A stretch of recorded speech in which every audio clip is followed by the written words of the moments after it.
안녕하십니까? 오늘은 인류가 건강하고 행복하게 살려면 어떻게 될까에 대해서 말씀을 드릴까 합니다. 내과 전문의 박종훈입니다. 지금 전 세계적으로 기후변화가 굉장히 여러 가지 재난을 일으키고 있습니다. 폭염 일수도 증가하고 또 가뭄도 나고 산불도 나고 폭우 같은 것들이 또 막 늘어나고 해수면 상승과 동식물의 멸종이 이루어지는 이런 세계 기후변화가 결과적으로는 이게 지구 환경 오염에 의한 걸로 잘 알려져 있습니다. 우리나라의 경우도 지난 여름에 폭염이 있었고 산불도 굉장히 여러 차례 났었고 또 폭우가 쏟아져 가지고 수해도 굉장히 여러 군데 났었고요. 자연 생태계 변화에 의해 가지고 봄철 꽃이 피는 시기가 당겨지면서 또 여러 가지 과실류들의 한계 재배지가 차츰 북상하고 있는 것을 잘 알고 있습니다. 또한 해양 오염에 의한 해수 온도 상승이라든가 산성화 현상이라는 것이 굉장히 심각하게 진행된 걸로 잘 알려져 있습니다. 그래서 우리가 이런 환경 오염을 줄여야 하는 이유는 생태계를 보호해서 안정성과 정상적인 정화 기능을 유지하는 게 중요하고, 우리 사람이 살아가는 데 있어서도 식중독이라든가 또 호흡기 질환 같은 거, 이런 것들이 자연재해 위험성과 함께 우리 안전, 건강을 위협하고 있고요. 화석연료 사용이나 여러 가지 이산화탄소라든가 온실가스로 인해서 지구의 온난화에 의해서 여러 가지 재해가 생기고 있습니다. 그런데 이제 이러한 자원들을 잘 보존하지 않으면 결국은 여러 가지 자원의 낭비가 일어나면서 고갈이 일어날 수 있고, 또한 우리 지금 현재 살아있는 우리 말고 미래 세대가 어떤 지속 가능한 발전을 하기가 어려워지는 겁니다. 대개 폭염과 대기질이 나빠지면요, 피부의 아토피라든가 알레르기성 비염이라든가 기관지 천식, 만성 폐쇄성 폐질환 같은 호흡기 계통에 굉장히 문제가 많이 일어나고, 심장 혈관 질환도 굉장히 미세먼지하고 연관이 있는 걸로 되어 있습니다. 당뇨병도 악화되고요. 그 다음에 몇 가지 암들, 폐암이라든가 직장암이라든가 전립선암 같은 발생 위험이 높아집니다. 또 이런 폭염과 대기질은 우울증, 불안증, 그 다음에 이런 봄이나 여름에 기온 상승에 의한 어떤 극단적 선수사의 연관성이 좀 보고되고 있습니다. 또 뇌에도 영향을 주어서 아기가 발달하는 데 문제를 유발하기도 합니다. 또 물 부족이 온다든지 수질 오염이 되면 설사, 이질, 콜레라 같은 수인성 전염병도 증가하고, 작물 수확량이 감소해서 아프리카 지역 같은 경우는 굉장히 식량 부족에 의한 영양실조가 문제가 되고 있습니다.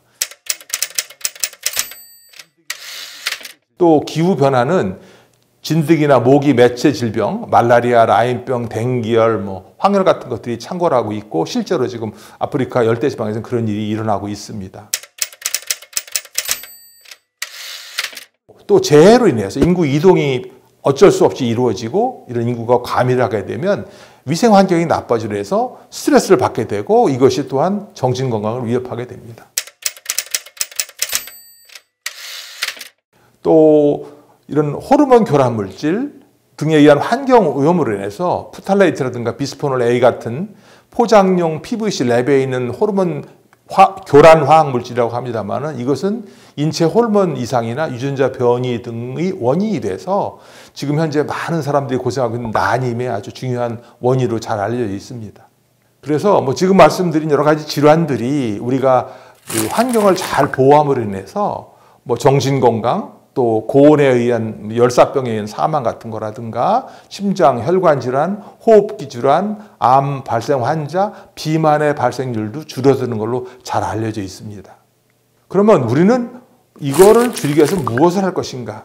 우선 목축을 하기 위한 여러 가지 배설물이라든가 이런 것들 때문에 육류 소비를 좀 줄이는 게 좋겠고, 유기농 식품이나 제철 지역 농산물을 이용하는 게 좋겠습니다. 그 다음에 음식물 쓰레기가 좀 덜 생기도록 식사를 조금 좀 계획적으로 하는 게 좋겠고, 과대 포장하지 않는 그런 환경 친화적인 기업의 제품을 구매하는 게 좋겠습니다. 그리고 화학물질이 되도록이면 적게 들어있는 친환경 형수용품이나 생활용품을 선택하는 게 좋겠고, 온라인 쇼핑을 하되 택배 상자나 포장지 쓰레기가 좀 적게 하는 게 좋겠습니다. 일회용 상품을 최소화하고 재사용할 수 있는 머그컵을 사용하든지 하는 것도 굉장히 좋은 방법입니다. 옷 같은 것도 오래 사용할 수 있는 품질 좋은 제품을 구매하는 게 좋겠고, 불필요한 소비라는 게 있다면 꼭 필요한 물건만 구매하는 그런 것들이 좋겠습니다. 실제로 중고마켓 사이트가 굉장히 지금 성행하고 있는데, 그런 것들도 이용해서 재사용하는 것을 선택한다면 환경보호에 도움이 되겠습니다. 종이 영수증이 그게 또 이 환경 호르몬 결합물질하고 연관이 있기 때문에 되도록이면 받지 않는 게 좋겠고, 비닐봉지, 미세 플라스틱 같은 것들을 사용을 좀 줄이는 게 좋겠습니다. 그리고 화학 성분이 적고 동물 실험을 하지 않는 화장품을 선택하는 게 좋겠고, 쓰레기는 분리수거하고 가능한 한 쓰레기를 줄이는 방법을 하는 게 좋겠습니다. 그다음에 사용하지 않는 약이나 화학제품 처리에 좀 더 구분해서 버리는 게 필요하고요. 야외 활동할 때 야생동물을 생태계를 보호하는 면에서 방해하지 않도록 하는 게 좋겠습니다. 또 캠핑이나 등산 이런 거 할 때 자연환경을 보호하고, 또 가져간 쓰레기는 되돌려 가져오는 것도 중요합니다. 그다음에 자가용 이용을 좀 적게 하고 대중교통을 이용하거나 도보로 하거나 운동에도 좋고요. 자전거를 이용한다는 것은 굉장히 좋은 방법이 되겠습니다. 그리고 카풀이나 공유 차량을 이용할 수 있다면 그 또한 굉장히 좋은 방법이고, 그다음에 운전하는 습관을 급하게 출발한다든가 급정거한다든가 이런 것들을 해서 연료 소비를 좀 줄이는 것도 아주 좋은 방법입니다. 불필요한 이메일은 삭제하고 사용하지 않는 전자제품은 절전 모드로 전환하거나 꺼두는 것도 좋고요. 냉장고, 에어컨, 전자제품은 효율적으로 관리해서 에너지 효율이 높은 걸 쓰는 게 좋겠습니다. 전등은 LED로 교체하고 에너지 효율 등급이 높은 가전제품들을 좀 선택해 주시면 좋겠습니다. 집안에서의 단열재나 이중창을 이용해서 열 손실을 줄이는 것도 굉장히 중요한 요소입니다. 옷은 매번 빨지 말고 한 번에 모아서 세탁을 하면 물 절약도 되고 전기 절약도 될 수 있고, 또 사용하지 않은 수도꼭지는 꼭 잠그고 샤워 시간은 짧게 하시면 물 소비가 줄어듭니다. 또 식물을 키우거나 나무를 심어서 생기는 CO2, 이산화탄소를 좀 줄이는 데도 도움이 될 수 있겠습니다. 그 외에 환경공헌 캠페인이나 활동에 참여해 주시고 환경 관련 정책의 건의 같은 것을 적극적으로 함으로 인해서 환경 보호와 건강 보호를 할 수 있습니다. 감사합니다.